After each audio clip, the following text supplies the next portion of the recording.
হাসপাতালে নার্সকে একা পেয়ে নার্সের সাথে যেভাবে কাজ করলাম বন্ধুরা, গল্পটি সম্পূর্ণ শুনলে আপনাদের মেশিন দিয়ে পানি চলে আসবে, আপনারা হাতের কাজ করতে বাধ্য হবেন, তাই হাতের কাজ করার আগে হাতের কাছে অবশ্যই টিস্যু রাখবেন। নমস্কার বন্ধুরা, আজকের এই গল্পে আপনাদের স্বাগতম। এই গল্পে আমি একটি ছেলের চরিত্রে আপনাদের সামনে হাজির হচ্ছি। আমার নাম নিহার। একদিন আমি ডাক্তারের ক্লিনিকে গিয়েছিলাম, তখন আমার মনে হয়েছিল সবকিছু স্বাভাবিকই হবে। শুধু একটি সাধারণ পরীক্ষা করাতে হবে, আর কিছুই না। কিন্তু যখন নার্স ঘরে এল, তখন সে কিছুক্ষণ ধরে আমাকে মনোযোগ দিয়ে দেখল। তার চোখে একটু অন্যরকম মায়া ছিল। আর যখনই সে আমার দিকে তাকাল, পরিবেশে কিছুটা পরিবর্তন অনুভব করলাম। আমি সেই ঠান্ডা, পরিষ্কার ঘরে বসেছিলাম যেখানে দেয়ালগুলো সাদা রঙের ছিল এবং সবকিছু থেকে ওষুধের হালকা গন্ধ আসছিল। এটা সেই ঘর যেখানে মানুষ সাধারণত তাদের পরীক্ষা করাতে আসে। আমিও শুধু আমার পরীক্ষা করাতে এসেছিলাম, যা আমি অনেক দিন ধরে পেছান দিয়ে আসছিলাম। কিন্তু সেই দিন কিছুটা অন্যরকম লাগছিল। সেই দিন যখন নার্স এল, একদম হাসিমুখে ভঙ্গিতে সে বলল যে ডাক্তার আসা পর্যন্ত আমাকে কিছুক্ষণ অপেক্ষা করতে হবে। আমি বললাম ঠিক আছে। তখন আমি কিছুই আলাদা হওয়ার আশা করিনি। শুধু সেই পুরনো প্রশ্নগুলো, একটি ছোট্ট পরীক্ষা, এবং তারপর আমি আমার পথে। কিন্তু যখন সে কয়েক মিনিট পরে আবার ঘরে এল, তখন আমাদের মধ্যে আচরণে কিছুটা পরিবর্তন এসেছিল। সে যুবতী ছিল, প্রায় ২-৫ বছরের কাছাকাছি। তার তীক্ষ্ণ দৃষ্টি এবং মারাত্মক হাসি যা আগে বেশ স্বাভাবিক মনে হয়েছিল, কিন্তু এখন যখন সে এল, তখন সে তার হাতে কাগজের প্রেসক্রিপশন নিয়ে দেখছিল। তার দৃষ্টি আমার উপর আগের চেয়ে বেশি পড়ছিল, যা আমার শরীরে একটু শিহরণ সৃষ্টি করছিল। আমি বিশ্বাস করতে পারছিলাম না যে এটা সত্যি নাকি ভ্রম। যাই হোক, আমার খুব ভালো লাগছিল। তারপর সে আমাকে বলল, আমাদের কিছু পরীক্ষা করতে হবে, আপনি প্রস্তুত? আমি মাথা নাড়লাম। তারপর আমি চেষ্টা করলাম নিজেকে স্বাভাবিক দেখাতে, কিন্তু ঘরে যে অদ্ভুত উত্তেজনা ছিল, তা এখন অনুভব হচ্ছিল। সে আমার কাছে এল এবং বিছানার পাশে দাঁড়াল। আর যখন সে আমার নাড়ি পরীক্ষা করার জন্য হাত বাড়াল, তখন তার আঙ্গুলগুলো হালকাভাবে আমার বাহু স্পর্শ করল। সেই স্পর্শ একদম নির্দোষ ছিল, কিন্তু কিছুক্ষণের জন্য একটু বেশি সময় ধরে থাকল এবং তা আমার ভেতরে এক অদ্ভুত অনুভূতি সৃষ্টি করল। তখন আমি তার দিকে তাকালাম এবং তার চোখে একটু পরিবর্তন দেখলাম, যেন সেও ঠিক সেই অনুভূতি অনুভব করছিল যা আমি করছিলাম।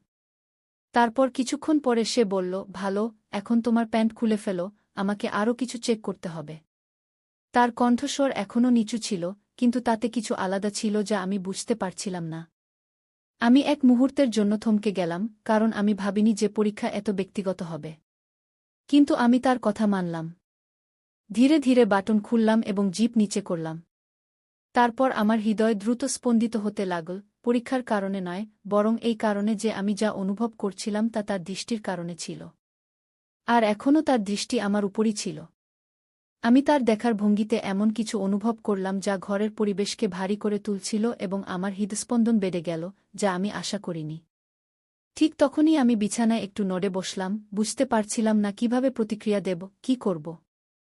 কিন্তু যখন আমি উপরে তাকালাম, তখন তার চোখ আবার আমার চোখের সাথে মিলে গেল। এবার তার মুখের অভিব্যক্তিতে পরিবর্তন স্পষ্ট দেখা যাচ্ছিল। সে আমাকে একটু অন্যরকমভাবে দেখছিল, যেন তার আগ্রহ বেড়ে গেছে।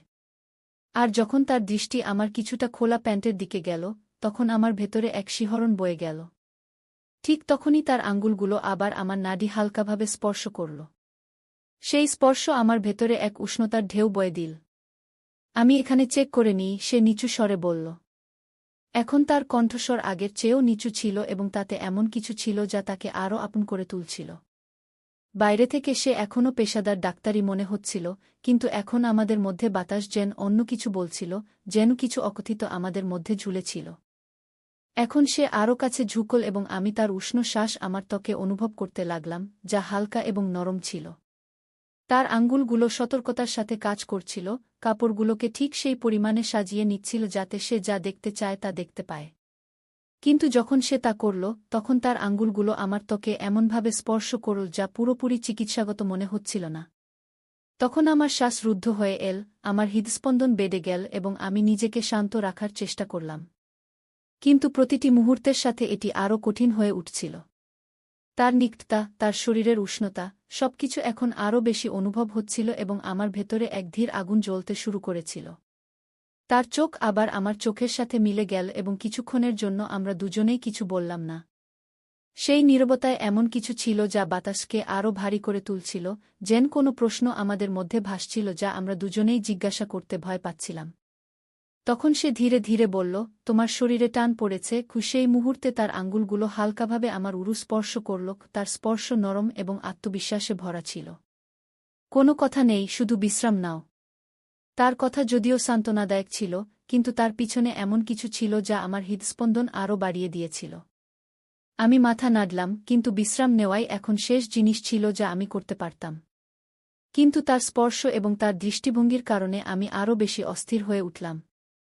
ঠিক তখনই তার আঙুলগুলি আবার আমাকে স্পর্শ করতে শুরু করলে আমার ভিতর একটি উষ্ণতা ছড়িয়ে পড়ল, এবং আমি জানতাম যে সে এটি অনুভব করেছে, কারণ সেই মুহূর্তে তার শ্বাস কিছুটা দ্রুত হয়ে গিয়েছিল এবং তার দৃষ্টি আমার অর্ধখোলা ঠোঁটের উপর আটকে গিয়েছিল, যেন সে কিছু বলতে যাচ্ছিল। কিন্তু সে কিছু বলল না। তার হাত এখনও আমার উরুর উপর ছিল, এবং তার আঙুলগুলি আমার ত্বকে হালকা দাগ কাটতে শুরু করেছিল। আমি শুধু পরীক্ষা করছি, সে ফিসফিস করে বলল, যেন সে নিজের সাথে কথা বলছে বা আমার সাথে, তা স্পষ্ট ছিল না।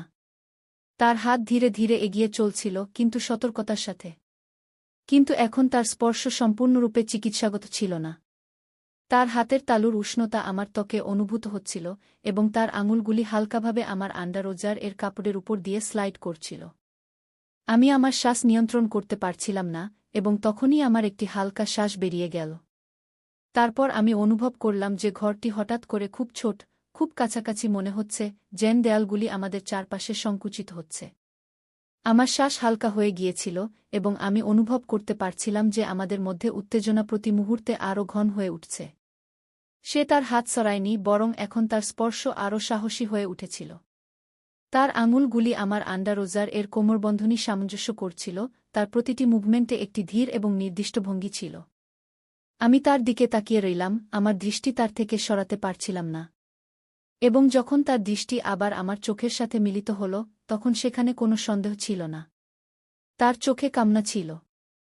এটি স্বাভাবিক নয়, সে ধীরে ধীরে বলল, যেন নিজেকে বোঝানোর চেষ্টা করছে। কিন্তু তার হাত থামেনি। তার স্পর্শ এখন আরও আত্মবিশ্বাসী হয়ে উঠেছিল, যেন সে আমার ত্বকের নিচের অংশগুলি ভালোভাবে জানার চেষ্টা করছে। না, আমি কষ্টে ফিসফিস করে বললাম, যা আমাদের মধ্যে বাড়তে থাকা উত্তেজনায় ভরা ছিল। কিছুক্ষণের জন্য আমরা উভয়েই নড়াচড়া করিনি। আমাদের মধ্যে বাতাস ঘন হয়ে উঠেছিল, যা ঘটছিল এবং যা ঘটতে যাচ্ছিল তার চেয়েও ভারী। তারপর, যেন কোনো শব্দ ছাড়াই একটি সিদ্ধান্ত নেওয়া হয়েছিল, সে আরও কাছাকাছি এগিয়ে এল এবং তার ঠোঁট আমার কাছাকাছি নিয়ে এল। এখন আমি তার উষ্ণ শ্বাস আমার ত্বকে অনুভব করতে পারছিলাম, এবং সেই মুহূর্তের অপেক্ষা এখন আর সহ্য হচ্ছিল না। তার হাত আবার নড়ল, এবার আরও দৃঢ়তার সাথে। তার আঙুলগুলি আমাকে এমনভাবে স্পর্শ করছিল যে আমার পুরো শরীর উত্তেজনায় ভরে গেল। আমি আমার শ্বাস নিয়ন্ত্রণ করতে পারছিলাম না, এবং একটি হালকা কাতরানি বেরিয়ে গেল। আমার শ্বাস ছোট ছোট হতে শুরু করল, কিন্তু এখন নিজেকে থামানো অসম্ভব ছিল। আমি অনুভব করলাম যে তার চুম্বন আরও গভীর হচ্ছিল, তার স্পর্শ আরও শক্তিশালী হয়ে উঠছিল। আমার হৃদস্পন্দন দ্রুত হয়ে গিয়েছিল, এবং আমি তার দিকে ঝুঁকে তাকে আরও কাছাকাছি টানতে শুরু করলাম। তার শরীরের উষ্ণতা আমার শরীরের সাথে সংঘর্ষ করছিল, এবং সেই শীতল চিকিৎসাগত পরিবেশের অনুভূতি যেন অদৃশ্য হয়ে গিয়েছিল। এখন শুধু আমাদের মধ্যে বাড়তে থাকা সেই ঘনিষ্ঠতা ছিল, যা প্রতি মুহূর্তে আরও গভীর হয়ে উঠছিল। তার শ্বাস দ্রুত হচ্ছিল, এবং তার ঠোঁট আমার মুখ থেকে গলার দিকে চলে গেল, যেখানে সে হালকা এবং উষ্ণ চুম্বনের একটি সিরিজ তৈরি করল। আমার ত্বকে একটি অদ্ভুত স্পন্দন হচ্ছিল। তারপর আমি আমার হাত তার কোমরে রাখলাম এবং তাকে আরও কাছাকাছি টেনে নিলাম, যেন আমি তার আকর্ষণ থেকে নিজেকে দূরে রাখতে পারছিলাম না। প্রতিটি স্পর্শ, প্রতিটি নড়াচড়া যেন একটি প্রতিশ্রুতি ছিল, একটি অকথিত কামনা যা আমরা কখনো ভাবিনি কিন্তু এখন সম্পূর্ণরূপে তার নিয়ন্ত্রণে ছিল। আমার এটি করা উচিত নয়, সে ধীরে ধীরে বলল, তার কণ্ঠ আমার ত্বকে হালকাভাবে স্পর্শ করছিল।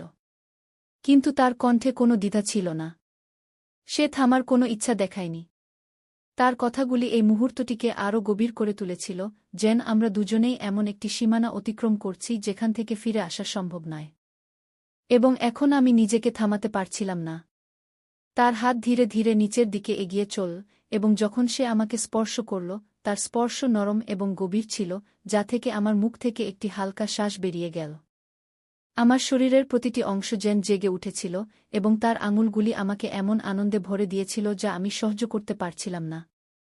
তার আঙুলগুলি আমার শরীরের উপর ধীরে এবং চিন্তাভাবনা করে দাগ কাটছিল, যেন আমাকে উত্ত্যক্ত করছে, আমাকে পরীক্ষা করছে। অপেক্ষা অসহনীয় হয়ে উঠেছিল। প্রতিটি মুহূর্ত যেন টেনে নিচ্ছিল এবং আমি আমাদের মধ্যে বাড়তে থাকা উত্তেজনা অনুভব করতে পারছিলাম। তুমি এটিকে থামানো কঠিন করে তুলছ, আমি ধীরে এবং স্বাভাবিক কণ্ঠে বললাম, আমার শব্দগুলি কষ্টে বেরিয়ে আসছিল।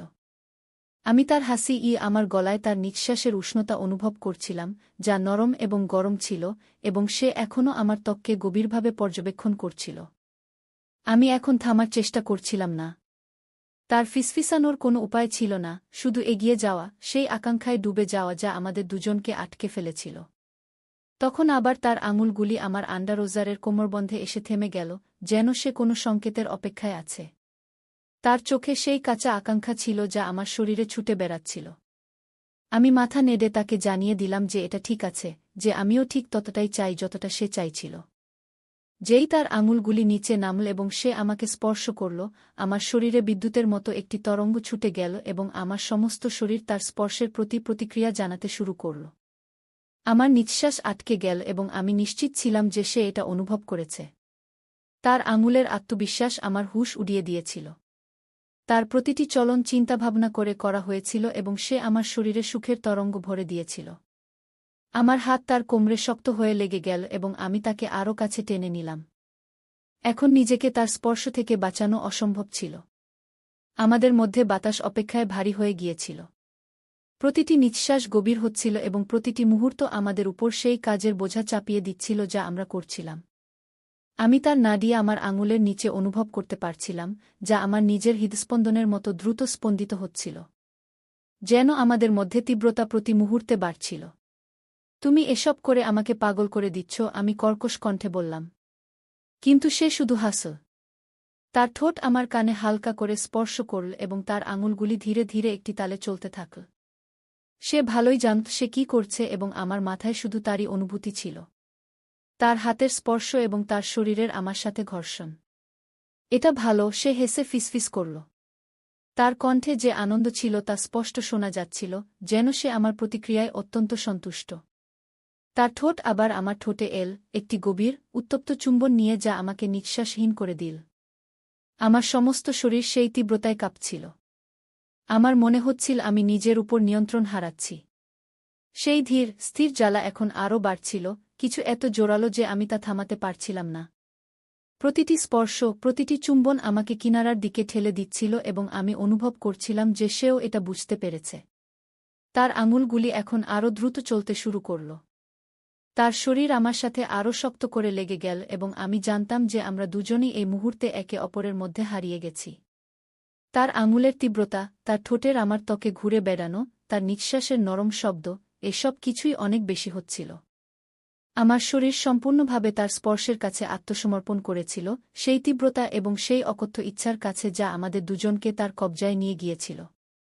আমি অনুভব করতে পারছিলাম যে আমার ভেতরের টানের রশি এখন খুব শক্ত হয়ে গেছে, ভেঙে পড়ার জন্য প্রস্তুত, এবং আমি খুব কাছাকাছি ছিলাম। তখন সে আমার কানের কাছে এল।